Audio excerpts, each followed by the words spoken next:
The grand chamber of the Galactic Council sparkled like a jewel carved from pure starlight, its crystalline walls refracting the glow of 1,000 suns.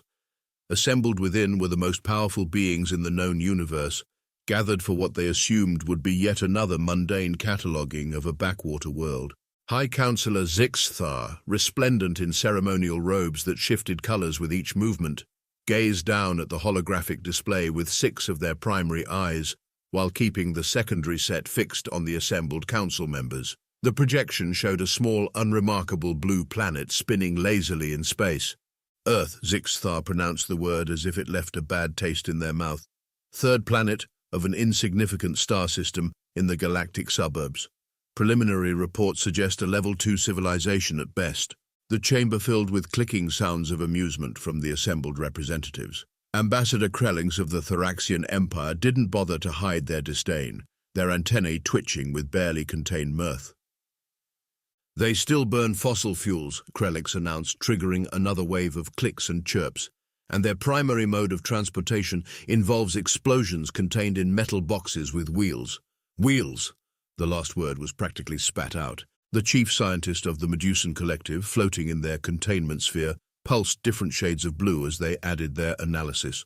Their weapon systems are particularly primitive. They rely heavily on kinetic projectiles and chemical explosives. No quantum arsenals, no consciousness disruptors, not even basic reality warpers. They spend most of their time arguing about imaginary lines on their planet's surface, another council member chimed in. And their global communication network is primarily used for sharing images of small furry creatures and arguing with strangers. Zixthar raised an appendage for silence, and the chamber immediately hushed. While their technological status is indeed amusing, they said, mandibles clicking thoughtfully, our protocols still require a formal assessment before classification. The motion before the Council is to designate Earth as a protected development zone, Class C.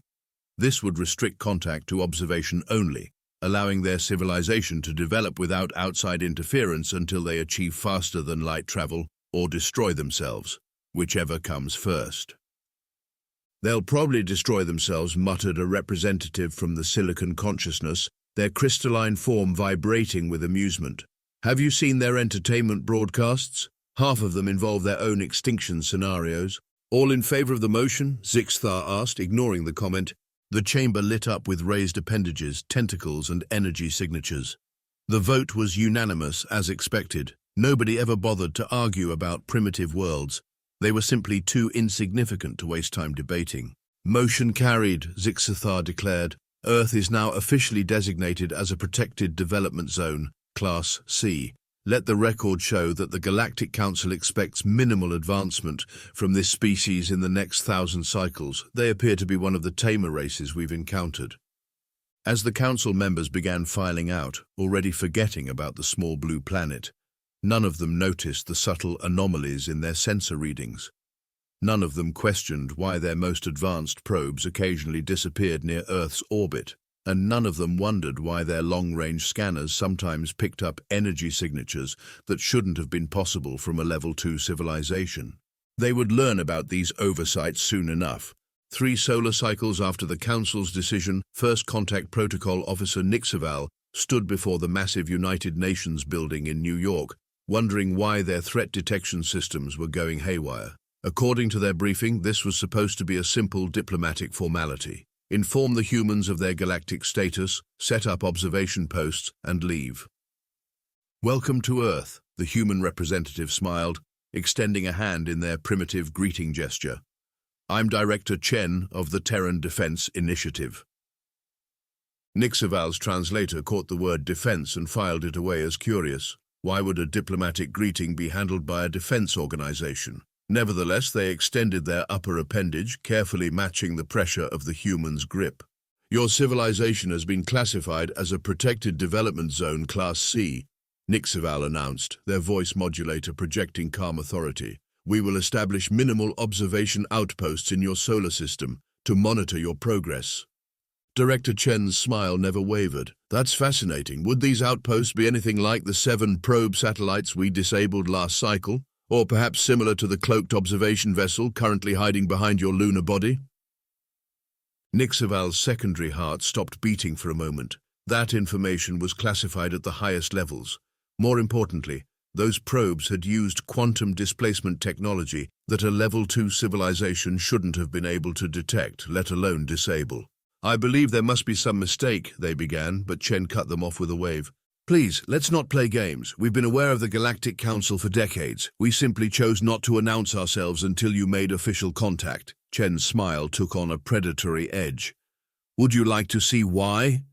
Before Nixaval could respond, the air around them shimmered. The primitive-looking UN building facade melted away, revealing a structure that hummed with energy signatures their sensors couldn't even classify. Above them, the sky rippled as thousands of previously invisible satellites decloaked simultaneously. "Impossible," Nixaval whispered. Their scanning equipment was showing technology that couldn't exist, in a Level 2 civilization. Quantum shields, dark matter reactors, and weapon systems that made their most advanced destroyers look like children's toys. "You see," Chen continued casually as if discussing the weather, "we learned long ago that appearing harmless has its advantages. The galaxy is full of species that mistake kindness for weakness, peace for vulnerability." They gestured at the revealed technology. "This is just a small demonstration, a courtesy, if you will, before you file your report to the Council." Nixaval's diplomatic training kicked in. "Are you threatening the Galactic Council?" Chen laughed, the sound somehow more terrifying than any threat. "Threatening? No. We're simply informing you that your classification system needs updating. Earth isn't Tame, First Contact Officer Nixaval. We're patient. There's a difference." As Nixaval hurried back to their shuttle, they couldn't shake the feeling that they'd just woken something that had only been pretending to sleep. Their final glimpse of Earth showed Director Chen still standing there, that same unsettling smile on their face, as the planet's true defenses continued to shimmer into visibility against the darkening sky. The Galactic Council had made a serious miscalculation, and Nixaval had a feeling they were all about to find out just how serious it was.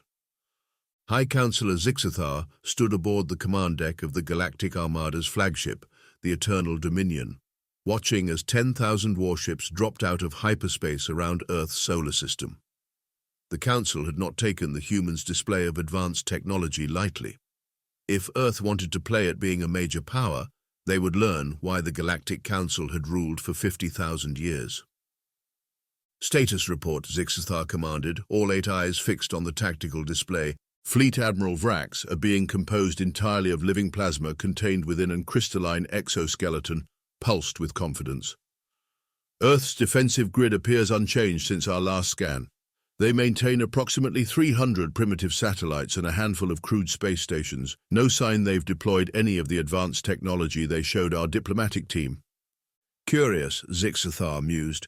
"Either they were bluffing or they're trying to trap us," Vrax finished. "But our fleet is equipped with every countermeasure known to the galaxy. We've brought enough firepower to crack a planet's core. Even if they have some hidden advantages, they can't possibly—" The Admiral's voice cut off as every warning system in the fleet suddenly screamed to life. The void between the Armada and Earth was changing. Space itself seemed to ripple and twist, like reality was being rewritten. "Multiple spatial anomalies detected," a sensor operator shouted. "Energy signatures unlike anything in our database." Zixthar's mandibles clicked in agitation. "Launch probe drones, full spectrum analysis." The drones never made it halfway to their targets. As they approached the distortion, space simply folded. Hundreds of human vessels materialized from what appeared to be pocket dimensions, their hulls covered in patterns that hurt to look at directly. They weren't dropping out of hyperspace or decloaking. They were emerging from spaces that shouldn't exist. "Impossible," Vrax whispered, their plasma form flickering with distress. "They're using quantum origami principles. The theoretical physics alone would take—" "Emergency transmissions from our rear guard," another officer interrupted. "The humans, they're inside our ships." The tactical display exploded with red alerts. Somehow, human strike teams had appeared simultaneously throughout the fleet, bypassing shields and armor as if they weren't there. The reports flooding in defied belief, humans walking through walls, stepping out of shadows that shouldn't have been there, emerging from reflections in view screens. "How are they doing this?" Zixathar demanded. Our technology is superior in every way. A calm human voice answered from directly behind them. Superior? No. Just different.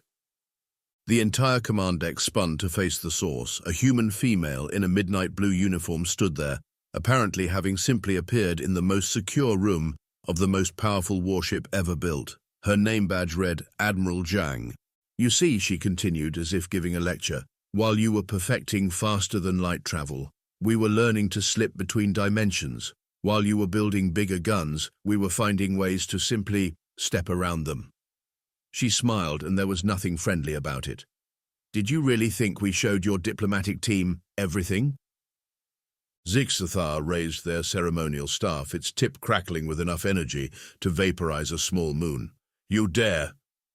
Oh, put that down before you hurt yourself, Zhang sighed. Behind her, more humans began stepping out of seemingly nowhere. Look outside. The tactical display showed what was happening to the mighty armada. Human ships were literally reaching into the Council vessels, their impossible geometries allowing them to interact with multiple points in space simultaneously. They weren't fighting the fleet, they were dismantling it piece by piece in complete silence. Your ships are being impounded, Zhang explained. Your crews are being evacuated to containment facilities, and you, she looked directly at Zixathar, are going to call the Council and explain that some revisions to our classification are in order. And if I refuse, Zixathar managed to ask, their voice barely steady. Zhang's smile widened just a fraction. Then we'll have to do this the interesting way. And trust me, High Counselor, you don't want to see what else we've been hiding while you thought we were playing with wheels and fossil fuels. As Zixathar watched their invincible armada being systematically taken apart by technology that shouldn't exist, they realized that the humans hadn't been pretending to be primitive. They'd been containing themselves, limiting themselves, perhaps even protecting the galaxy from truths it wasn't ready to handle. And now the Council had forced their hand. The next 48 hours became known throughout the galaxy as the Terran Object Lesson. Those who survived would never speak of it without their appendages trembling. Commander Kex of the Thoraxian Battle Legion watched in horror as another quantum-encrypted transmission was hijacked by the humans. Instead of military orders, every screen on every ship now displayed what the humans called memes, images that somehow burrowed into the psyche, carrying psychological payloads that left hardened warriors curled up in their hibernation pods. "Turn it off!" Kex screamed, but it was too late. The image of something called a honey badger combined with human battle footage had already seared itself into the crew's collective consciousness. The humans had weaponized their own internet culture, turning decades of digital absurdity into psychological warfare tools that no alien mind could properly process. "Sir," his second-in-command reported, mandibles quivering, "the humans are broadcasting on all frequencies. They're playing something called Never Gonna Give You Up by Rick Astley." 3 ships immediately surrendered, but the psychological warfare was just the beginning. On the far edge of the conflict zone, the proud warships of the Silicon Consciousness discovered why humans had been so interested in quantum mechanics. Their entire battle group suddenly existed in a state of being both completely functional and utterly destroyed, a tactical Schrodinger's cat scenario that left their silicon-based minds in recursive loops. "We've detected human vessels approaching," reported a sensor officer aboard the dreadnought Worldbreaker. "They're singing." The humans had discovered that their vocal harmonics, when properly amplified and modulated, could resonate with the crystal structures of Silicon Consciousness ships. Their battle cruisers were literally being sung apart by human battle choirs performing what they called death metal. In another sector, the Medusan Collective learned that their supposedly impenetrable psychic barriers had one critical weakness: human creativity. The collective consciousness that linked their ships fell into chaos as humans broadcast what they called dad jokes directly into their neural networks. The concept of such intentionally bad wordplay was so alien that it crashed their shared mind space. "Why did the quantum physicists cross the Mobius strip?" the human transmission began. Entire Medusan battle groups surrendered before the punchline. But perhaps most terrifying was what happened to the elite Shadowburn Assassin Corps, the most feared stealth operators in the galaxy. They found their phantom tech cloaking systems suddenly worthless as humans tracked them through something called vibing, Their energy just feels off, you know, a human sergeant explained to their bewildered commander. Total bad vibes, really ruins the feng shui of the battlefield. The humans had somehow weaponized their own intuition, turning the vague concept of bad vibes into a precise military sensor technology that even the Council's best scientists couldn't understand. Back aboard the Eternal Dominion, now thoroughly under human control, Admiral Zhang was giving High Counselor Zixathar a tour of what they'd missed in their initial assessment of Earth.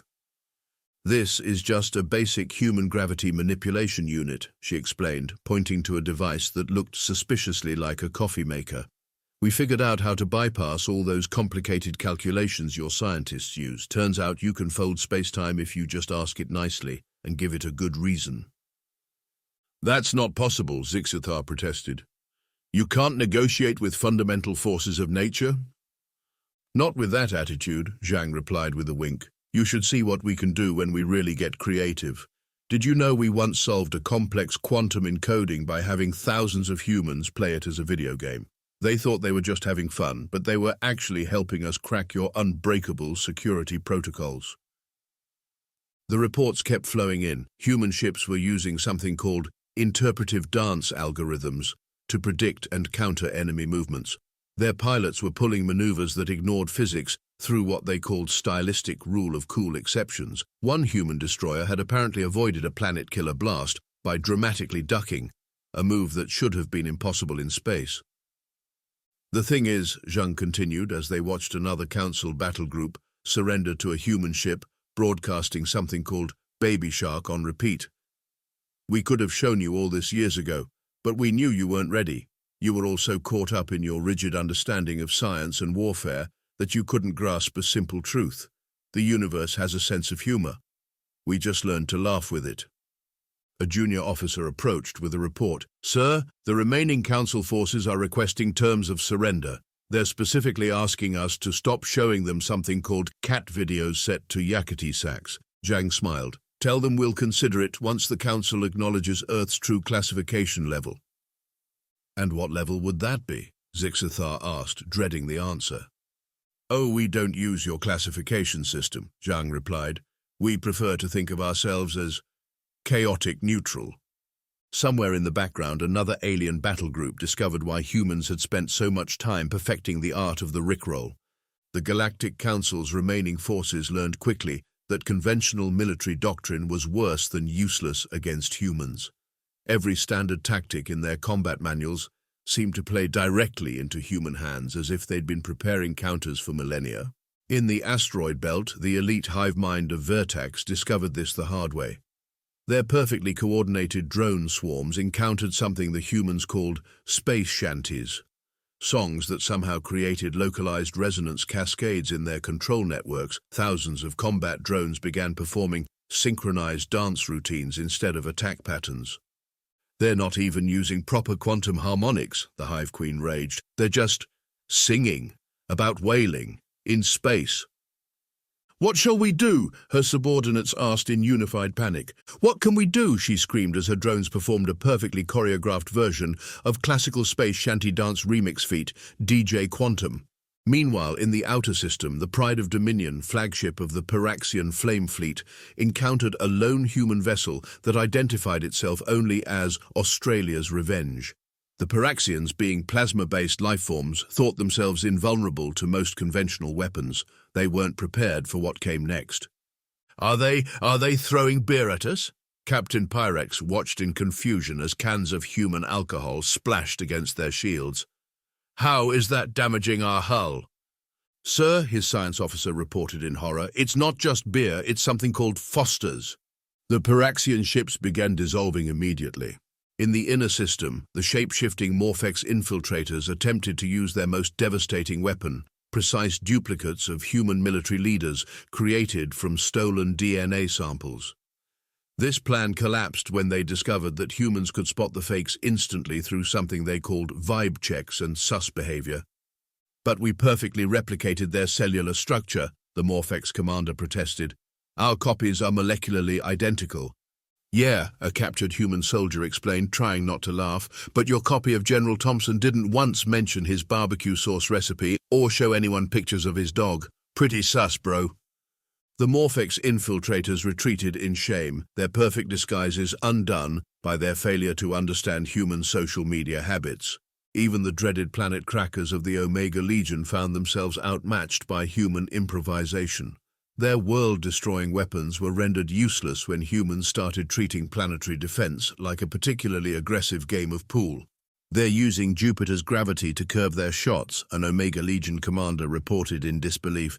They just knocked an asteroid into our main fleet using a bank shot off Venus. They're calling it cosmic billiards and keeping score. The Terror reached new heights when the humans unveiled their experimental weapons division, a group of engineers who had apparently been given unlimited funding and zero adult supervision.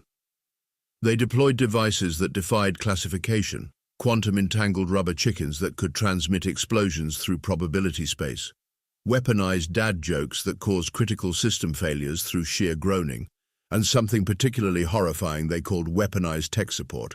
Have you tried turning your battle fleet off and on again? The human transmission would begin, followed by a cascade of system failures that their best technicians couldn't explain. But perhaps the most terrifying revelation came when the Council forces realized that all of this, the space shanties, the meme warfare, the cosmic billiards, was just humans having fun. They weren't even taking the war seriously. Wait, High Counselor Zixathar asked Admiral Zhang during another strategic demonstration. You mean this isn't your actual military doctrine? Oh, this? Zhang gestured to a screen showing human ships playing something they called Marco Polo with cloaked enemy vessels. This is just stuff we came up with during coffee breaks. You should see what happens when we actually try. The message spread quickly through the remaining Council forces. If this was humans being playful, none of them wanted to see humans being serious. The stories spread faster than their ships could retreat, tales of human engineers who solved problems by vibing with the machine spirit, of pilots who navigated faster than light travel by feeling the flow, of soldiers who could defeat combat AI by pushing their buttons both literally and figuratively.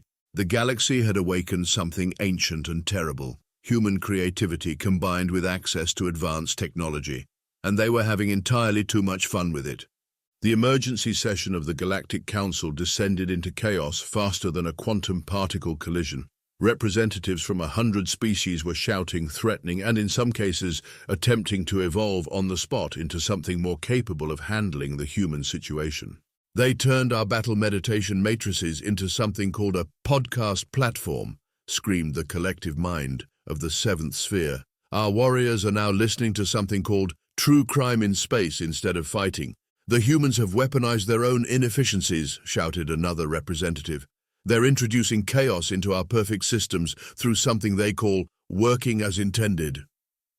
High Counselor Zixathar watched the pandemonium from their elevated platform, all 8 eyes blinking in synchronized despair.